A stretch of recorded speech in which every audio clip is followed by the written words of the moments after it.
Welcome to the podcast. Now that I'm engaged, how do I get married? I'm your host, Kevin Dennis. And I'm August Joker, co-host and brand manager at Fantasy Sound Event Services. In addition to leading the charge at Wedding IQ, I also run Fantasy Sound Event Services, a lighting and entertainment company based in Livermore, California, that I founded over 35 years ago. Each week on this podcast, we'll explore a new corner of wedding planning so you can prepare for your I-dos without the stress. From budgeting to booking vendors to the day of drama. Let's talk smart wedding planning. All right, folks, welcome to the 25th episode of Now That I'm Engaged, How Do I Get Married? We're getting old, August. We're 25 now. Wow, quarter of the way through. Crazy. Yeah. Of getting to 100, right? Is that our ultimate goal? Yeah. I mean, 1,000 would be great, but 100's cool too. Well, we got to start with little bites. So Anyway. All right. We have the amazing Mark Addington with us here today. And Mark, before we jump in and tell everyone what you're here to talk about, well, we'll spoil it. So he's here to tell us why do you need an MC at your wedding, which I think most people overlook and forget. But before we do that, Mark, tell us a little bit about Mark. Awesome. Thank you for having me today. So I got started crazy enough, fell into DJing way early on, just doing at college, fraternity, sorority parties and everything like that. When I moved to California, got a job at a casting agency in San Francisco, did movies, commercials, and got approached by somebody saying, "Hey, have you ever DJ'd before? You've got a great voice." Turned it down a couple times, took it the third time. And it was like I was at the casting agency during the week, DJing on the weekends. I really kind of learned a little bit more what not to do with this company than what to do or how to DJ the best. But as I kind of fell into the bar bat mitzvah department there and started rocking bar and bat mitzvahs, which is weird to say, partying with 13-year-olds on the weekend. And then tread lightly. Oh, exactly, right? Yeah. And then went to, left that company. And when I started out on my own, I started doing more and more because I got very comfortable on the microphone. And at first, a lot of it had to deal with like acting, right? I kind of assumed this persona. But then it started kind of developing more and more, and I got comfortable with it. I feel like more of my authentic self now. Left the big box DJ company for a chance to work at Pixar. Left Pixar and started This is my favorite story about. I'm going to interrupt you. We're sorry. This is my favorite story, and I think you're probably one of our most famous guests we've ever had because of the fact that you worked at Pixar. Sorry, I didn't mean to interrupt. No, Kevin and I can talk Disney forever, so I'm going to try not to like derail this and be a Disney convo. But then when I started my own DJ company, and really started kind of working that route, which we'll talk about a ton of stuff today, but really being able to MC is what allowed me to go from 0 to 60. There were many pieces there. It was right place, right time, but being very comfortable on the mic and being that so many people left the industry, there was a need for MC. And, so that's kind of my path, and it's worked well for me. And I'm happy to let's chat. All right, let's go. All right, so we're going to start off with, what would you say DJs and MC, or would you say DJs and MCs are the same? And how can couples know what qualifications to look out for when they're interviewing an MC for their wedding? Awesome. And I love that you asked that, because I truly don't believe that we are the same thing. Really in searching for a DJ, I think that there's many kind of breakdowns in this, right? There's the hobbyists, or like you said, the weekend warriors. There's people, and there's nothing wrong with any of these. I think everybody fits into a different category of what fills their creative bucket, right? There's your club DJ, which is you're not used to be speaking on the microphone, right? They can come in and just rock a dance floor. There's a wedding DJ, and then there's a wedding DJ MC, right? Those of us that have been in the industry for a while can do both. We have the bandwidth to be able to watch the wedding, rock a dance floor, but pick up that mic and be eloquent in about 2 seconds. And a wedding DJ can they pick up a mic? Absolutely. There's nothing wrong with it. It is the difference between really gathering attention commanding a room, following a timeline, and, those pieces, rather than just kind of going, yo, the cake. Yeah. Helping guide. So I do think that there is a separation of the two, but you can have a wedding DJ that also is an MC. I've also done many weddings where I have a separate DJ with me, and I am solely there as the MC for the evening. So, there's kind of a little bit of breakdown, but they're different. I've definitely worked weddings like that too. And there's one group I used to work with specifically where it'd always be the same MC and the same DJ because those were just their passions. And it's funny you say that about the voice because that one MC, he had a fantastic voice for MCing. It just drew your attention and it was very captivating. And then the DJ, he just wasn't as eloquent with his words, but I mean, his art really was music. Like, you could tell he really put his full self into it, and together they made this really great duo. But, I mean, I can't even imagine, having to be proficient in both, which I know Mark and Kevin, you both are. Like, not only are you having to, not trip up on your words all the time, but also deliver great music for the wedding. Right. And it really comes to that fine balance. I mean, I think that there is a difference between understanding and following and listening to your couple as an MC, right? You listen to what they say, you listen, hey, this is the style that we want, and understanding that, but then also turning around and understanding that there is a difference between knowing when to get on the microphone and when to stay off the microphone. And I think those are two powerful things. Knowing when to guide your guests and when they're at a point where the guests are fine on their own, and I think that really is a fine line between those. A fine line between cheesy and not cheesy, I think is that fine. Yeah. Is the line. Try not to say it. Yes. I'll say it for you. I'm not afraid. But I guess that's just asking the right questions, right? When you do sit down with a potential DJ or potential MC, is it kind of what we talked about before, Kevin, finding the personality? Would you say a personality of a DJ could kind of translate into the way that they MC if they are cheesy or not? Yeah, I think, and sometimes I think too, it's what is the couple looking for out of an MC? Are they, or what is the energy from the couple? Are they a little bit more reserved or are they a little bit more outgoing? I think I like to mimic my couples a little bit, if they're a little bit more formal, I'm a little bit more formal. If they're a little bit more casual, I'm a little bit more casual. So that's the biggest. And to build off of that, Kevin, I mean, sometimes it's those things, and you, like I said, I'm not telling you anything you don't know. You talk to a couple and they are one way, but you get to the evening of the party and the energy of the party is a whole different thing. And so you can adjust or you can adapt. And that happens more than you know. I mean, it really does. Yeah. And it's everything. I mean, I've had plenty where my bride and groom has said, I want to be on the dance floor the whole night, and they're out visiting. It's the guests that are dancing all night. I had a great wedding. I love to, same thing what you said, is adapt to a style, right? I had a wedding that you're going to love. I mean, it was a Disney themed wedding. Yes. But they had so much going on at this wedding that, we can go through the whole role of an MC and all these things, but they had so much going on that they needed somebody to guide them through the evening. But being as that it was a Disney themed wedding, there's little stuff that we can do to get into it, right? I mean, I know the whole Disney 2-finger point. So it's like, we're going to be heading over to the next room for cake cutting, and it was just to throw some of those things in, or to incorporate, even to meld that with the DJs, to meld in some of that music to help incorporate, to help build off of the experience of the wedding, which everybody says that's what Gen Z is attracted to, which I love personally, is the, how are we doing not only the MC, but you're putting in the music now to help enhance that process. Yeah, I think that goes a long way as well.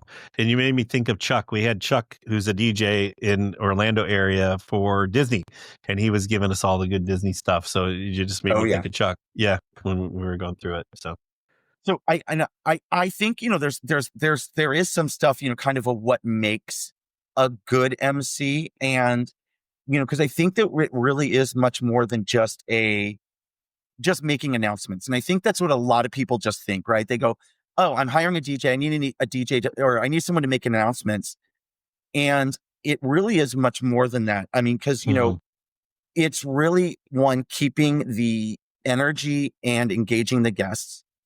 as you know, in social, I mean, everywhere, if you're at a venue that is a large property, it's moving guests from one area to another in a timely manner, especially if you know your couple is focused on dancing.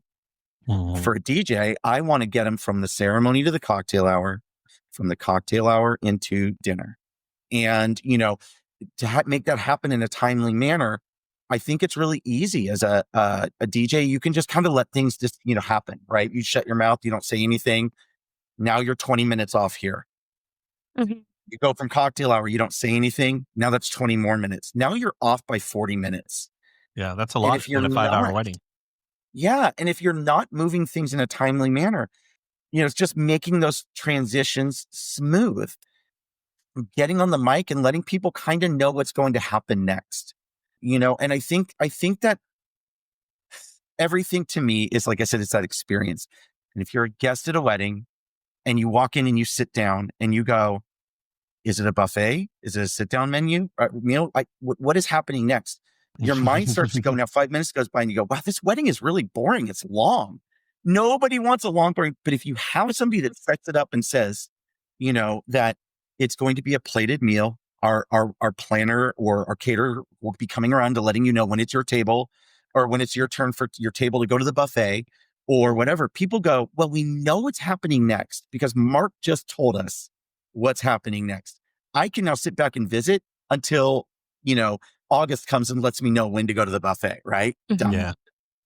Well, and I think I worked with a lot of different DJs when I was coordinating, and I think a lot of times an inexperienced DJ did not always understand the power of the microphone because you really are the one directing the event. Like as a coordinator, yes, like I can make some small directions, but it is kind of frustrating when I'm like, okay, here's a big group. Everybody move this way. Like, I just don't have the same impact as someone with a microphone. Like, it's almost like you have this authority-like figure. Everyone looks to you. They know that you're the one calling the shots. And when I was able to work with a DJ who understood that and understood the flow and how imperative it is to stay on time, it really just made all the difference.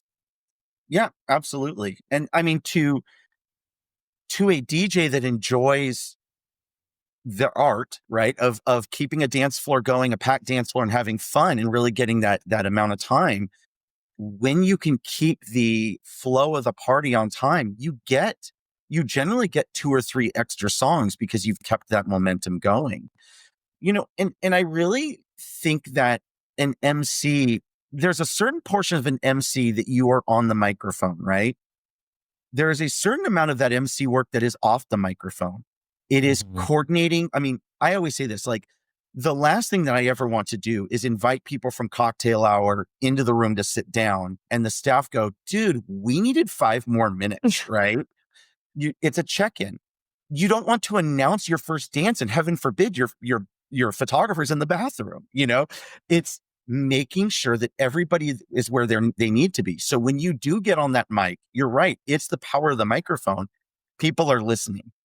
One story that I always tell is we went to my cousin's wedding and sat at the back of the wedding, because I feel bad. I want the rest of my family to sit towards the front.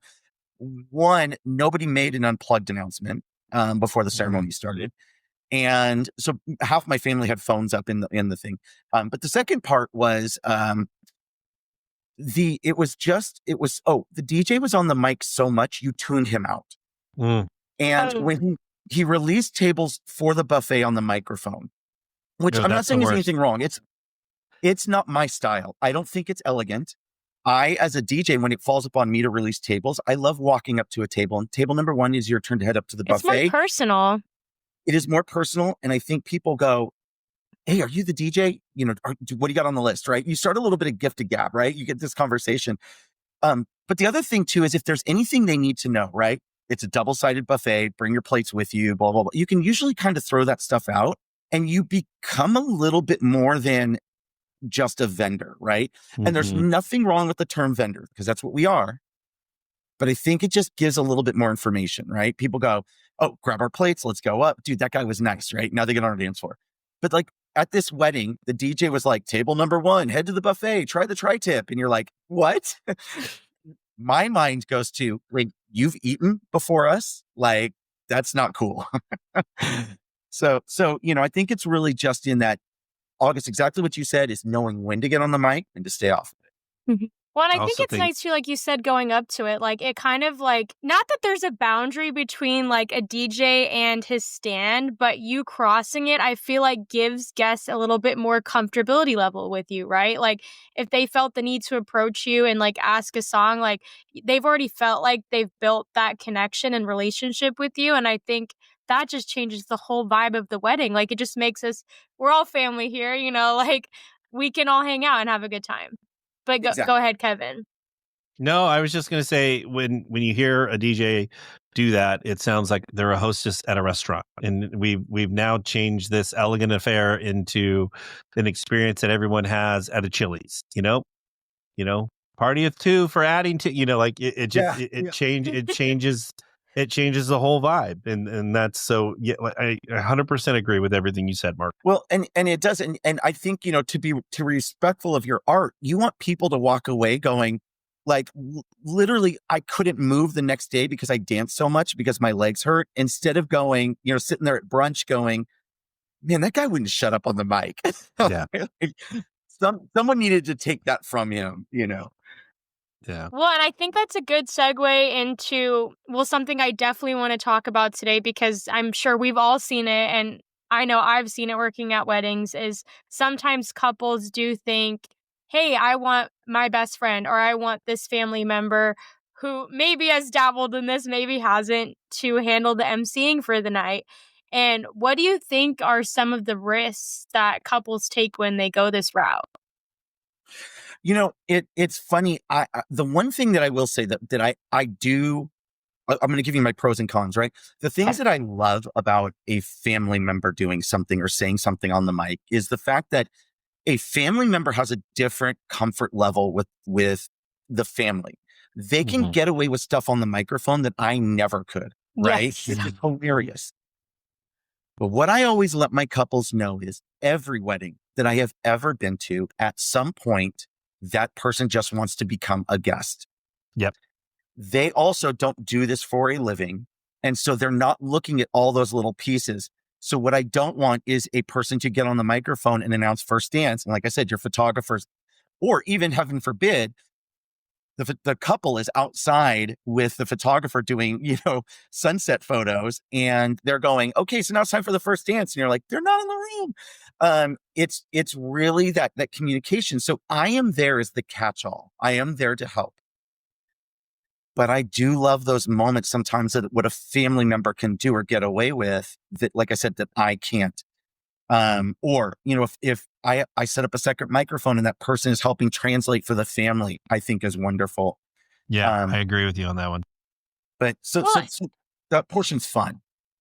And I had a wedding once where it was kind of a balance of both. And I definitely wanted to talk about it today because I felt like it's kind of what you said, Mark. Like they did get to become a guest at some point. And it was one of my couples, and this was the bride's cousin who had lived in Hawaii, and he had like a small DJ business on the side, but he really wanted to be a part of the wedding and MC a little bit. So he helped with like the introductions for the grand entrance. He helped with announcing the speeches and whatnot, and kind of adding that fun vibe and, saying stuff again that a DJ might not be able to get away with. But he took it very seriously, and he worked very closely with me. He worked very closely with the DJ that night, and it really went all great. And then, I don't even think he did cake cutting or a couple of the other formalities, but he just took a small part in it and kind of, brought the vibe up for the wedding, but then he was able to be a guest at the end of the day. Right. I had a great wedding where my groom was English. The whole, his whole side of the family, it was just like the accents were flowing amazing, but he wanted his best man to do all the announcements. His best man was Scottish, had a very heavy brogue, drank so much that like when he got on the mic, the language was just coming out and there were kids. The groom comes over and he goes, Mark, would you mind like making the rest of the announcements? And I'm like, I've got you. This is so what I'm built for, right? And I think that's another portion of like what a great MC is there to do is as much as I do love family members, jumping on, we know how to read the room and understand that grandparents are there and there are kids there. And, just as a general DJ, we understand that when we're playing music, what's appropriate at what time. As an MC, it's the same thing. And I'm even, obviously it's the same, going as far as like, I dropped a long time ago, I dropped ladies and gentlemen from my vocabulary, and I'm friends and family now. A wedding that I had where the person DJing kept saying ladies and gentlemen and dropping a few other like F-bombs and a few other things. When I took over and I was now friends and family, I had a couple people at the wedding coming over saying, we really liked your change of vocabulary. And it meant something to me leaving the event, that somebody felt included enough by the terminology that I was using to get on my dance floor, instead of feeling like excluded. And so I think that's such an important thing in making everyone at your reception feel welcome, just by changing a couple, small verbiage, small things in your verbiage to help make people get out there. It's not just in what you play, it's making people feel welcome. Yeah, absolutely. I love that. And the fact that they felt so compelled to come tell you that they appreciated your change in language. Like, I'm sure that meant a lot to them. Yeah. And I mean, ultimately, and you hate to sit here and go, everything is beneficial or self-serving, but you are hiring me, right? Mm-hmm. As a great DJ to rock your dance floor and a packed dance floor.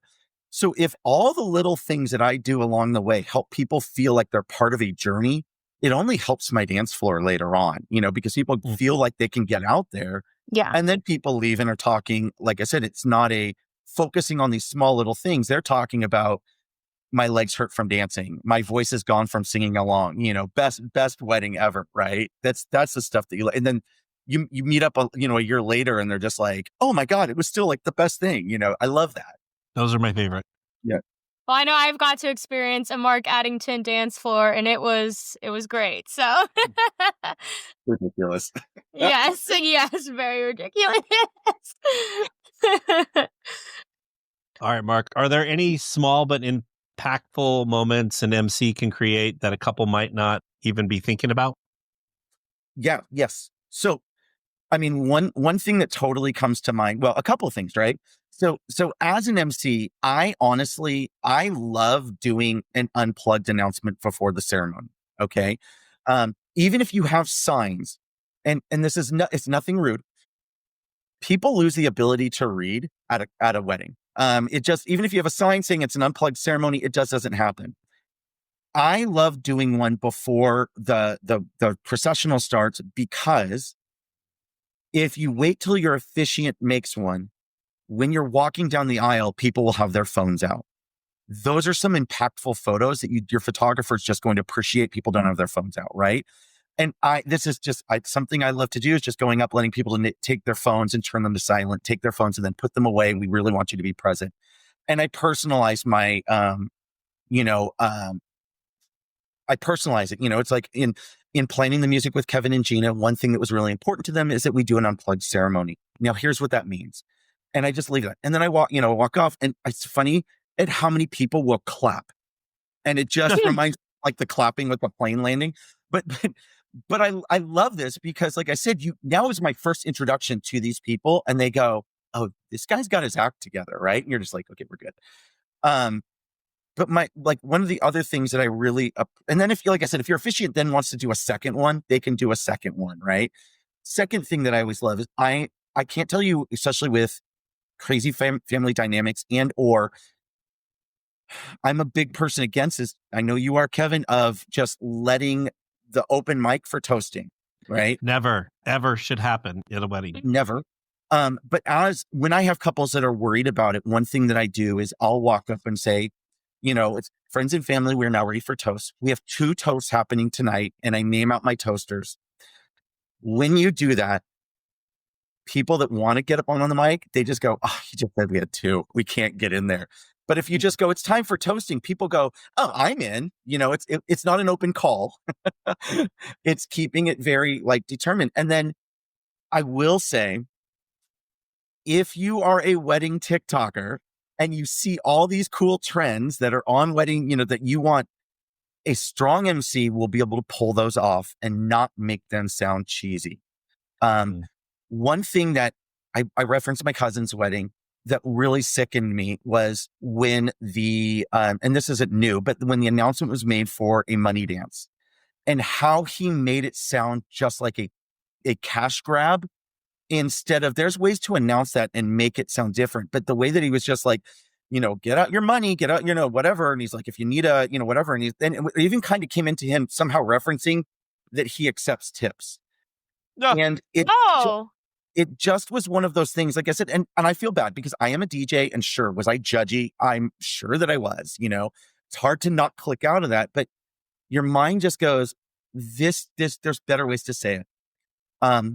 With wedding TikTok, all these cool things are coming on.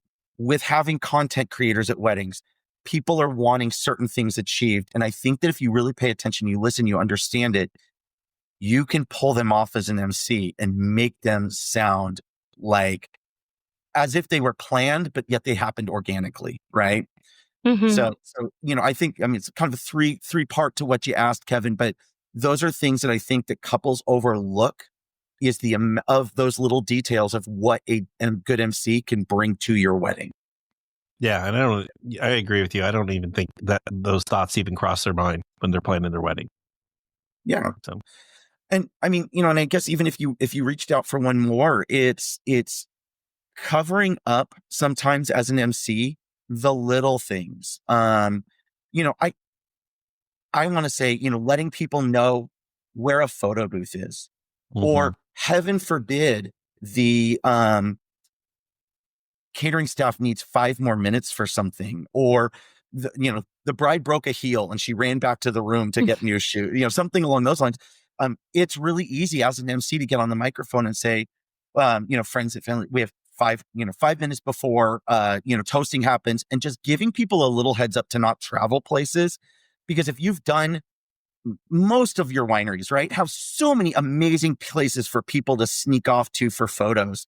If you don't give people a heads up that something is coming down the line or something is whatever, you can lose half your room. So now you go in to try to get them back to your room for toasts, and your toasting now is 15 minutes late.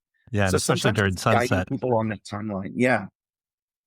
Yeah, I think sunset is definitely what derails a lot of people the most. And again, if it takes too long, then people just get antsy, like they don't know what to do with themselves. And I think it's good having those, timestamps too, because I would say it even takes sometimes 5 minutes to get people to settle down and to get back into their seats if they're all spread out around the venue.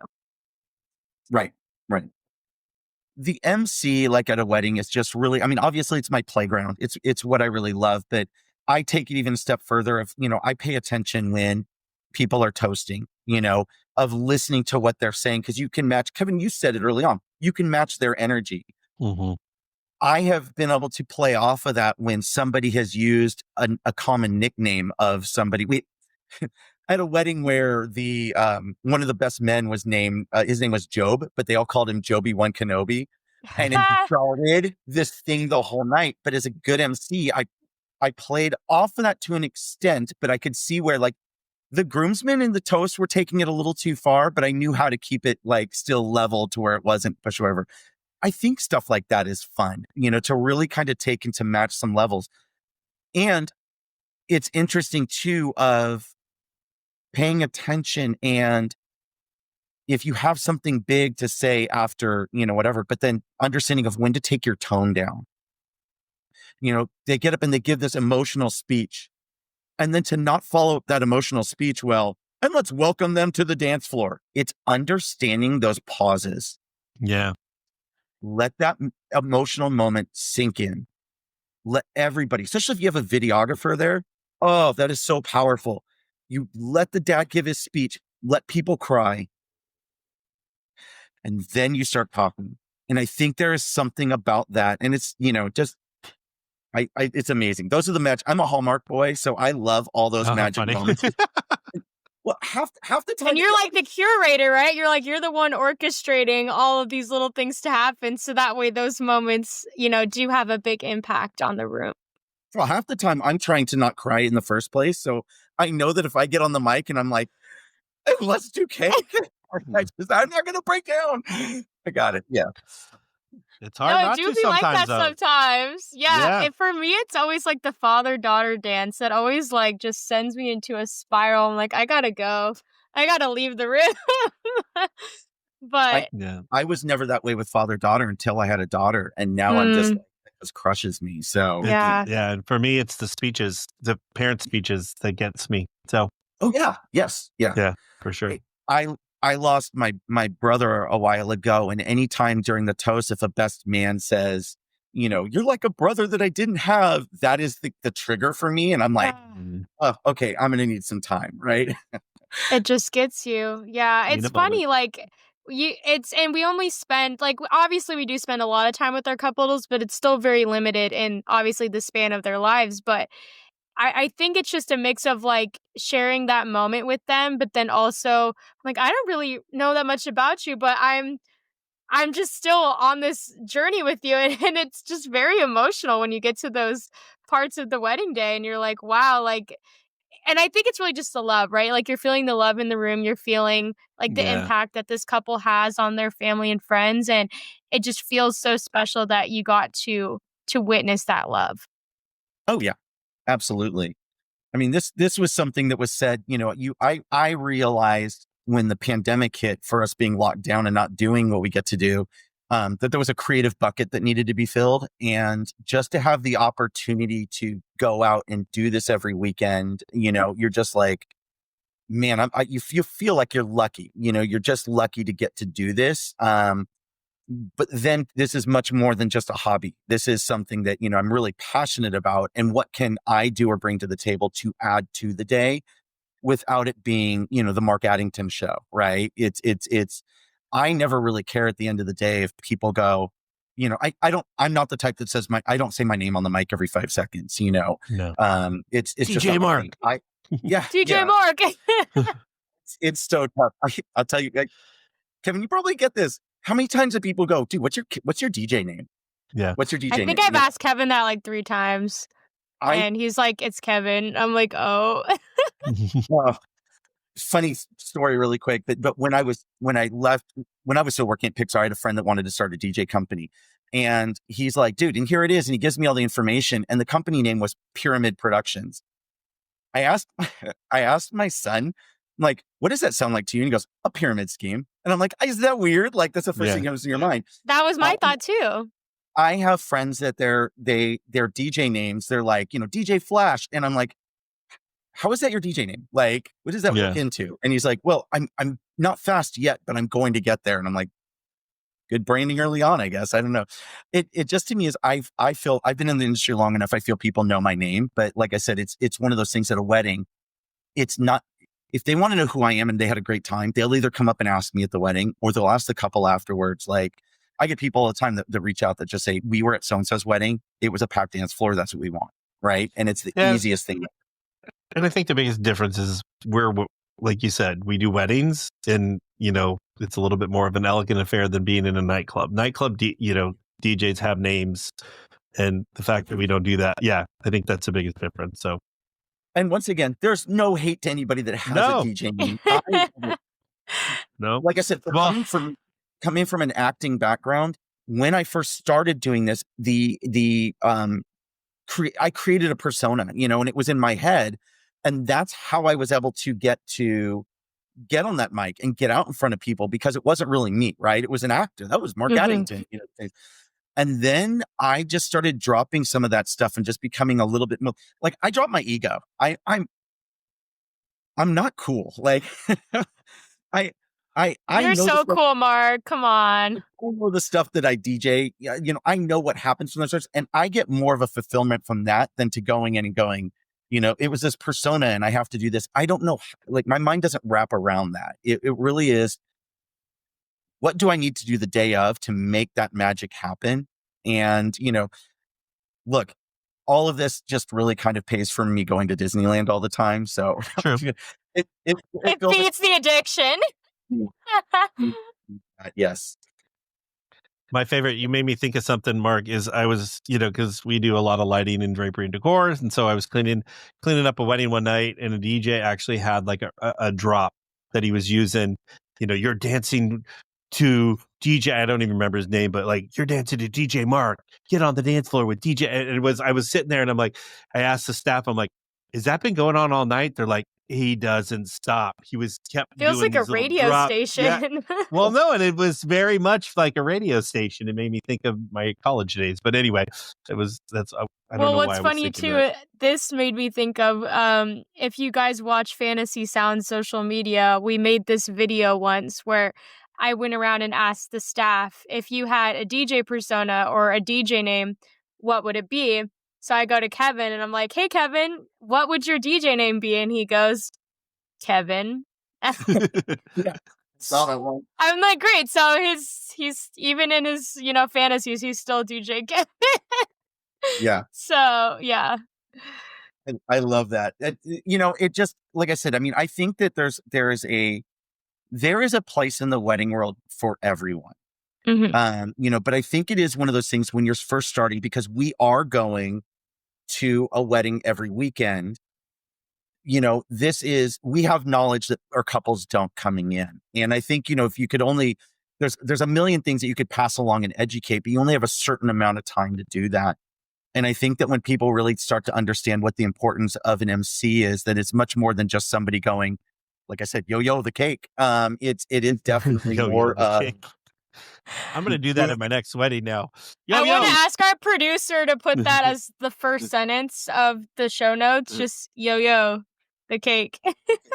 How many? I'll have in some wedding talks that just say yo. We should. Cake. Yeah, let's make T-shirts, guys. There you go. There's our side hustle. We got it. Yo, the cake. Kevin, if it pays for our magic keys, we're good. Yeah, then we're golden. Yeah, no. So I think, like I said, there's a place for everything here, and you only have so much time to educate a couple. But just I think it's the understanding that how important an MC is for your wedding, and like I said, much more than just making those mic announcements, but communicating with the rest of the staff. And I think that really helps be cohesive, build for the experience, and then of course just make for a great dance floor. So, I think those are the things that really. I hope people walk away understanding that. I agree. All right. We're going to wrap up. Can you share your favorite wedding moment that really highlights the power of a great MC? What's funny, there's been a couple weddings where, as an MC, so I've done, obviously, like I said, I cut my teeth on a lot of bar and bat mitzvahs, but I had an amazing wedding where it was a Jewish wedding. We built after the dancing started, I got on the mic and I just let everyone know that we were going to do the traditional, Torah, and helped build the circles out with it, and then let it go and help kind of like guide it a little bit, because you had of 200 people there, maybe only 20 were actually, Jewish that knew, what to do. And just having that experience and helping guide it, but without being cheesy on the microphone. And the videographer came over to me afterwards and said, that was not your first hora. And I started laughing because that's not your first rodeo, right? But they contacted me afterwards and sent me a video from the hora, and their grandparents never got out on the floor the rest of the night, but were in the center, and the smiles on their face were absolutely amazing. Absolutely amazing. Good. And it was one of those things that you left feeling like, man, I did something good. I helped contribute to that. Created a memory. Yeah. And it just really are those things of, those are the things that you look for. Those are the things that you really, like I said, I feel like I'm a creative person when I can fill that creative bucket and I leave at the end of the night knowing those people had a once in a lifetime curated experience.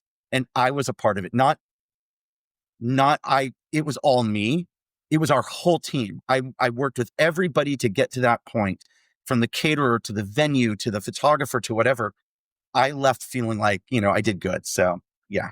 I feel like that's the high that keeps wedding professionals doing what they're doing. Because, I think we can all agree at the end of the day that it's a very like stressful job at times, right? But I think, like you said, when you have that camaraderie, you have that teamwork with your fellow vendors and creative partners, and when you make those impactful moments and just, how they make you feel at the end of the day, I think that's what keeps people doing it.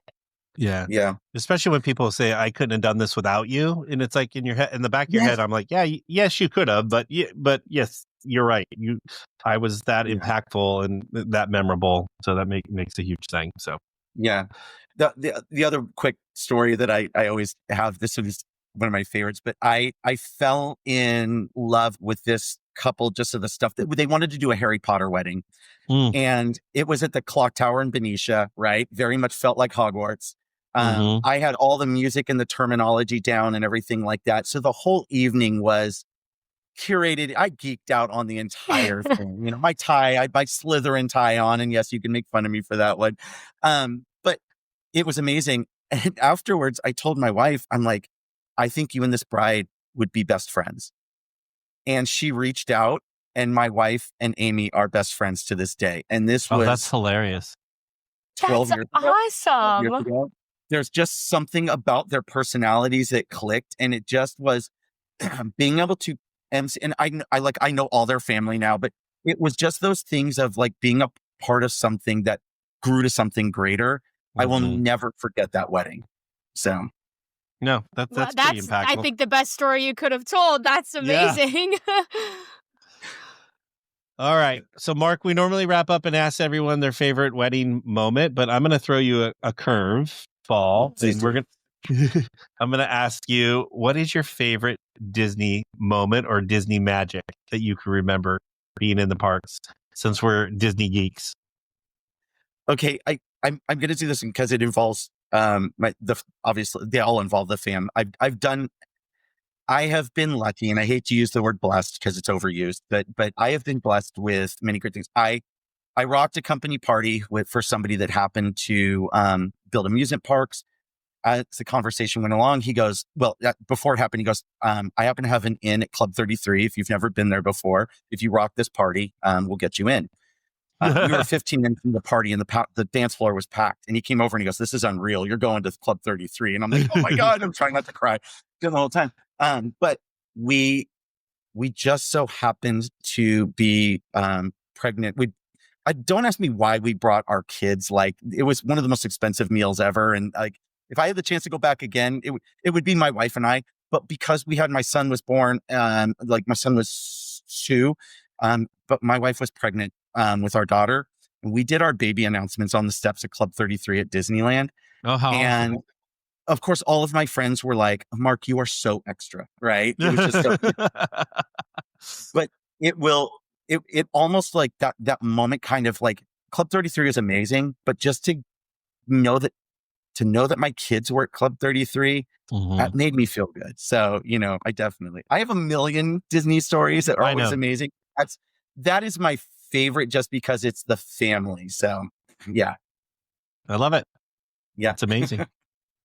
All right, Mark, we want to thank you for being here. Thank you for being a Disney nerd as well. And, and we will have all Mark's information in the show notes, so you can go out and hire Mark when I'm booked, obviously. Right. Hire Mark to be your MC and DJ at your wedding. Or if you have any questions for Mark, reach out. Also, don't forget to if you have any questions or for us, send them to podcast@fantasysound.com, and then also go out and subscribe on all the different places, right, August? All the different places. All the things. I'm watching you guys. I'm waiting. I know. She does. She's like, "Oh, this one did that." She knows when you guys do something. But and also, please go out and give us a review. We'd really appreciate it. But Mark, we can't thank you enough for being here, especially on our 25th episode. We're excited. We're getting older now as we grow along. So, all right, Mark, thank you so much. We'll see you guys, everyone, next time. Awesome. Thank you. To our listeners, thank you for tuning in to another episode of Now That I'm Engaged, How Do I Get Married podcast. Brought to you by Fantasy Sound Event Services. I hope you enjoyed listening to this episode. Please get in touch with me or August if you have any topic you would like us to cover. Or if you're struggling with your wedding planning, please be sure to submit a question to podcast@fantasysound.com. I encourage you to check out our other episodes on Apple, Spotify, or wherever you listen to your podcast. And if you're a fan, we'd love if you would subscribe to the podcast and leave a review. It helps others find our podcast so that they can learn from our guests too. And to everybody listening, happy wedding planning!